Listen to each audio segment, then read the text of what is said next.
पितृदोष एक ही दोष है, अपने पूर्वजों के जो आचार विचार हैं उन आचार विचारों को जो व्यक्ति पालन करता है उस पर पितृदोष कभी नहीं लगता। उनको जो छोड़ देता है उनके कह नहीं सकता।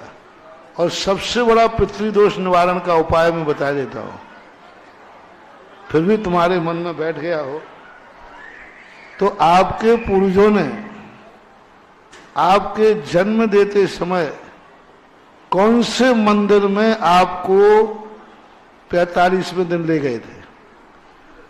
किस मंदिर में आपके पूर्वज पूजा करते थे? किस मंदिर में जब आप गर्भ में थे तो आपकी सकुशलता की तुम्हारी मां किस मंदिर में पूजा करती थी? तुम्हारे पूर्वजों के बनाए हुआ मंदिर दुनिया में कहां था? बस वहां जाकर के हर साल एक विधान कराया करो, जन्म में तुम्हें पितृदोष कभी नहीं लगेगा।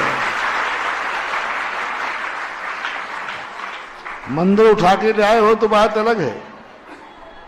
इस प्रश्न के माध्यम से सारे जगत के लोगों को मेरा कहना है, जो गांवों से उठ करके यहां आ गए हैं, गांव से उठ करके कलकत्ता, बंबई, दिल्ली, आसाम, चेरापूंजी पहुंच गए हैं, उनको मेरा कहना है कि आपका पितृक जो मंदिर है, पैतृक जो आपका गांव है और वहां जिनेन्द्र देव का मंदिर है, कहीं लंदन में चले जाओ, अमेरिका चले जाओ, कम से कम साल भर में एक बार उस मंदिर को धोख देने जरूर आना।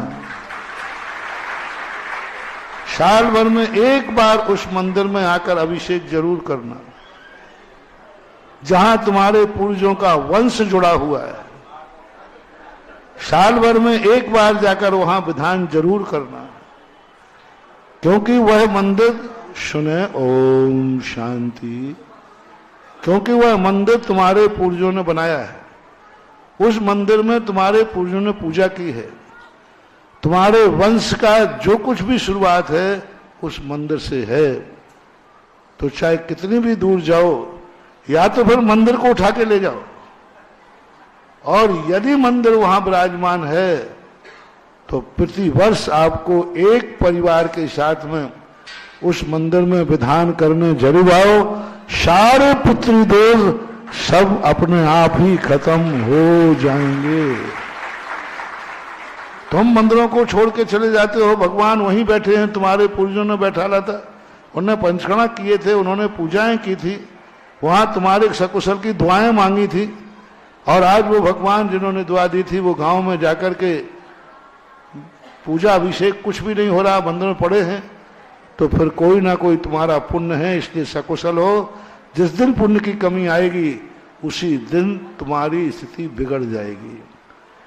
इसलिए सारे विश्व के लिए, सारे देश के लिए एक राष्ट्र के नाम संदेश है, बिटिया के नाम से, कि हर व्यक्ति कहीं भी जाए, जैसे बने तैसे समय निकालकर साल में एक बार अपने पैतृक गांव के मंदिर में विधान करने परिवार सहित जरूर जाए।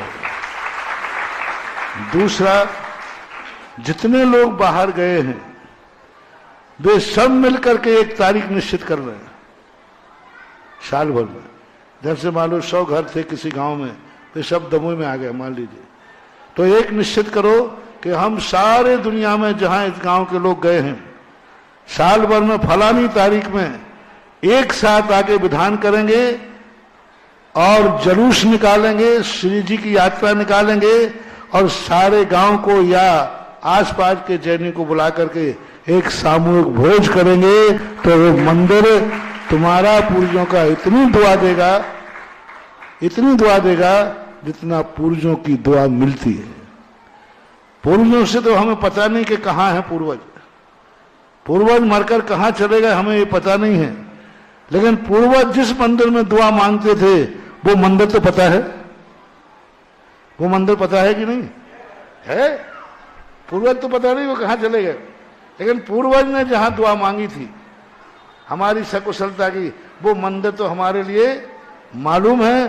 तो वहां जाकर के यदि सारे जितने बाहर गए हैं वो, और साथ में और ले जाकर के वर्ष में एक बार श्री जी की शोभा यात्रा निकालो, बढ़िया विधान करो, और छोटा मोटा गांव हो तो पूरे साल भर में एक बार जाकर पूरे गांव का जीवन कराओ और कहो ये मंदिर हमारे पूर्वजों का है, देखो तुम्हारे लिए कैसे लाभ नहीं मिलते।